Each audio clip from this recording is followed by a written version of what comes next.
চাবো যেখানে কি আছে 32 32 আমি একটা 10 যোগ করে দিছো সো গতি কি কেমন হইছে 42 সো এই 42 তো আছে এই 42 আছে তার মানে কি এটা আমাকে যদি আমার 32 হয় এবং 42 হবে কারণ কি এটা আমার তো 10 বেশি কনসেপ্ট ছাড়ো আমরা যেটা নাম্বার সিস্টেম বা সংখ্যা প্রণালী যেটা আমার একটা ম্যাথমেটিক্সের এটা যেটা অ্যারিথমেটিক পার্ট এটাকে আমি পাটিগণিতের পার্ট বলি কম এটা কিন্তু একটা খুবই খাতারনাক কনসেপ্ট এটা খুব একটা খাতারনাক কনসেপ্ট কিন্তু আমার একটু করে বলে আমরা কনসেপ্ট করতে বলে এটা মনে হয় একটা লেন্থি প্রসেস আমি করে বলে এটা কম্পিটিটিভ এক্সামের কারণে আমি এরকম কোনো অপশন ব্ল্যাক চাই মানে অপশন ব্ল্যাক আমি এলিমিনেটেড করি আমি কিন্তু বুঝতে করিব পারো ওকে সো বুঝা গেছে মই অমিদুল ইসলাম তো আজি আমি মানে আলোচনা করিম যেটা আমার গ্রেড 3 মানে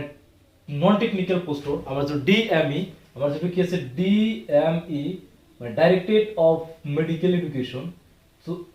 সো এই আমার ডাইরেক্টরেট অফ মেডিকেল এডুকেশনের যেটা আমার এক্সাম হবো তো ইয়ার কারণে আমি কিছুমান ম্যাথমেটিক্সের কোশ্চেন সলভ করিম আর এই ম্যাথমেটিক্সের যেটা কোশ্চেন আমি এতিয়া যেটা আমি সিরিজ স্টার্ট করিম এটা হচ্ছে আমার নাম্বার সিস্টেম এটা হচ্ছে কি নাম্বার সিস্টেমের পড়া নাম্বার সিস্টেমের পড়া এই সিরিজটো স্টার্ট হবো যাক আমি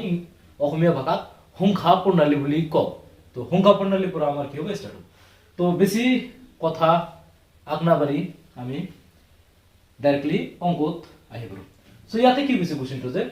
দুটা সংখ্যাৰ যোগফল 74 সংখ্যা দুটাৰ এটা আনটোতকৈ 10 বেছি হলে সংখ্যা দুটা কি কি okay the sum of a two number is 74 সংখ্যা দুটার এটা আনটোতকৈ মানে one number is greater than 10 compared to another number then find out the both two number মানে সংখ্যা দুটো আমার বাইর করব লাগে সো এই কোশ্চেনটো করতে আমি দুই ধরনের মেথড আমি আলোচনা করিম এটা মেথড আছে যেটাকে আমি লেন্দি মেথডৰ কথা কও আর তো আছে আমার যেটা শর্টকাট মেথড এগুলো আমি শর্টকাট মেথড কও এই শর্টকাট মেথডত আমি যদি করু আমার 1 সেকেন্ড সময় লাগিব এই কোশ্চেনটো ঠিক আছে এটো গ্রেড 3 টেকনিক্যাল পোস্টত মানে 2022 এই কোশ্চেনটো আহিছিল ঠিক আছে আমি তো কই দিম যেটা আমি 1 সেকেন্ডের ভিতরে সলভ করে দিম আর একটা মেথড আমি যেটা অবলম্বন করিম এটু করতে এটু লেন্দি মেথড ঠিক আছে লেন্দি মেথড মানে এটা মানে মিনিমাম 3-4 মিনিট মান লাগে আর এটু করতে এটা মানে সাধারণ মানুষ এটু মেথড করে সো আমি দুই ধরনের মেথড করি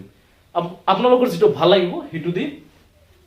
মানে ইউজ করিব আর যদি আমি 1 সেকেন্ড যেটা করিম এটা আমি কেনকা লজিক খটুৱাই মানে চাব পাৰিব তো যিকেন হোক তো দুটা সংখ্যার যোগফল 74 দিয়া আছে আমি কি করিম যে আমি লেট করিম ধরিম না যে এটা সংখ্যা আমি কি দিলু x ঠিক আছে এটা সংখ্যা কি দিলু আমি x x এটা সংখ্যা ওকে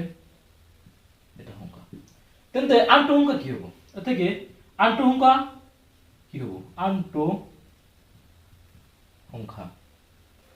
ওকে আনটো সংখ্যা কি হ'ব যেহেতু এটা আনটোতকৈ 10 বেশি সো গতিকে এটা মধ্যে x হয় তাহলে আনটো কি হ'ব x + 10 এটা কি হইছে মানে অ্যাকর্ডিং টু দ্য কোশ্চেন মানে প্রশ্নমতে কি কইছে স্যার দুটো সংখ্যার যোগফল 74 that means x and x + 10 that means x + 10 এটা সংখ্যা এটা সংখ্যা তো দুটো সংখ্যার যোগফল অ্যাকর্ডিং টু দ্য কোশ্চেন দুটো সংখ্যার যোগফল দিয়ে আছে 74 সো গতিকে এটা চাবো যে x আর x আমি যোগ করলে কি পাম 2x + 10 = কি বলো 74 সো ইয়ার পর আমি 2x এবারে যেহেতু একটু প্লাস আছে তো এবারে যদি যায় কি হবে মাইনাস হবে মানে নেগেটিভ হইব তো 74 - 10 সো এবারে 2x = 74 - 10 দ্যাট মিন্স কি মান 64 okay simple mathematics so therefore the x এবারে কি আছে ডিভিশন আছে সো the equal to হেফালে যদি যায় কি হবে আমার এফালে মাল্টিপ্লিকেশন আছে এফালে করে কি হবে ডিভিশন হবে 64/2 therefore এটা কি মান হবে 3 2 that means 32 ওকে তো আমি 64 2 ডিভাইড করলে আমি 30 পাইছি সো এটা সংখ্যা হইছে তোমার কি 32 সো কত কি হবে আনটো সংখ্যা কি হবে আনটো সংখ্যা আনটো সংখ্যা ইজ ইকুয়াল টু কিমান হ'ব যে x + 10 এটা হলো যে x = 32 ওদিকে আনটো সংখ্যা x + 10 that means 32 + 10 is equal to কিমান হ'ব 42 ওকে সো গতিকে আমাৰ অ্যানসারটো কোনটো হৈ যায় এইটো হৈ যায় সো এইটো করতে মোটামুটি আমার 3-4 মিনিট মান লাগিব 3-4 মিনিট মান কি লাগিব আমার জীবনে একজন জিনিয়াস মানুষ না হোক না কেউ কিন্তু এই কোশ্চেনটো যে প্রিভিয়াস ইয়ারও আমাৰ যে DME directorate of medical education তাত যে এই কোশ্চেনটো আহিছিল এই কোশ্চেনটো যে প্রশ্নটো বনাইছিল তে কিন্তু অলপ ট্যালেন্ট খুটুৱে কিন্তু প্রশ্নটো বনাইছিল ঠিক আছে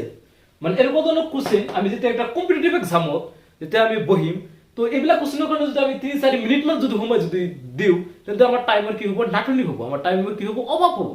সো এই ধৰণৰ কোশ্চেনৰ কাৰণে আমি এটা বেলেগ এটা মেথড আমি অৱলম্বন কৰিব পাৰো ঠিক আছে মানে আমি এটা কনসেপ্ট অৱলম্বন কৰিব পাৰো ইয়াতে তো কনসেপ্টটো কি চাব মন কৰিব ঠিক আছে কনসেপ্টটো হৈছে ৰবা যে কি কৈছে কোশ্চেনটো চাব আৰু অপচন কেইটাত মন কৰিব যে কোশ্চেনটো কি কৈছে যে দুটো সংখ্যাৰ যোগফল 74 সংখ্যাটো এটাতকৈ 10 বেছি হলে সংখ্যাটো কি 10 বেছি মানে দুটো সংখ্যা থাকিব কিন্তু দুটো সংখ্যা বা বাহিৰ কৰি দিছে বাহিৰ কৰি দিছে আমাৰ দুটো সংখ্যা কিন্তু মানে অ্যাকর্ডিং টু দ্য কোশ্চেন প্রশ্নমতে দিয়া আছে যে এটা সংখ্যাটা 10 বেছি তাহলে আমি অপশন কেটা চাম যে ইয়াতে কি চাও 18 আছে ইয়াতে কি আছে যদি এটা সংখ্যা যদি 18 হয় আনটো সংখ্যাৰ লগত আমি 10 যোগ কৰি চাও এটা সংখ্যা 18 হৈছে আনটোৰ লগত আমি 10 যদি যোগ কৰো তেতিয়াহলে কিমান হ'ব 28 হ'ব তে বেলেগ কি আছে 29 আছে সো গতিকে এটো কি হ'ব নহব বুজা গৈছে সো সি নম্বৰটা চাও এটা সংখ্যা কিমান আছে 19 আছে আচ্ছা 19 আছে সো আমাৰ কি কৈছে যে এটা সংখ্যাটো 10 বেছি চাব ইয়াতে 10 বেছি সো আমি কি কৰিলো 10 যোগ কৰিলো সো আনটো সংখ্যা কিমান হয় 9 29 এবারে 29 হ'ব লাগিছে এটো 29 হয় গতিকে এটো ক্যান্সেল সো এটো চাও এবারে কি আছে 24 সো গতিকে আমি 10 যোগ কৰি দিম সো গেছে 4 3 এটো 34 34 আছে আমার কিন্তু এটো নহব ইয়াতে কি আছে 35 আছে মিলিছে মিলা নাই সো গতিকে এটো নহব এটোর কত মন করে চাবো যে বলে কি আছে 32 আমি এত 10 যোগ করে দিছো সো গতিকে কিমান হইছে 42 সো এই 42 তো আছে এই 42 তো আছে তার মানে কি এটা সংখ্যা যদি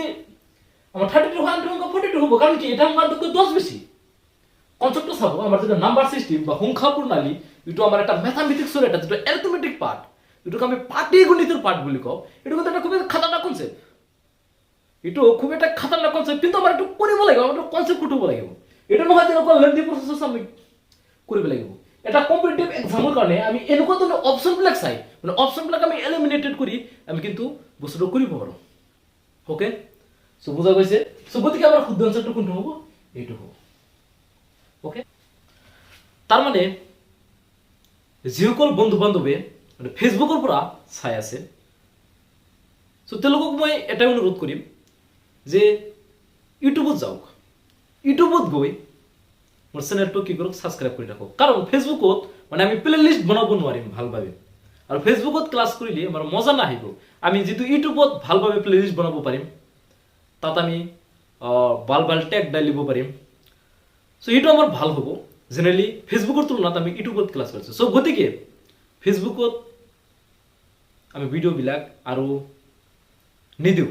ইউটিউবতে আমি কি কৰিম কাম কৰিম সো গতিকে ইউটিউবত গৈ ওমি এডুকেশনাল ভিডিও এই চ্যানেলটো সাবস্ক্ৰাইব কৰি ৰাখিব আৰু আমাৰ যেটো চ্যানেল আছে ওমি এডুকেশনাল ভিডিও তাত আমি কমিউনিটি যেটো পোস্ট হয় তাতে একটা কমিউনিটি পোস্ট চাব কমিউনিটি পোস্ট এই কমিউনিটি পোস্টত আমাৰ আন এটা চ্যানেল আছে যেটো আছে Assam Bangla Class Assam Bangla Class okay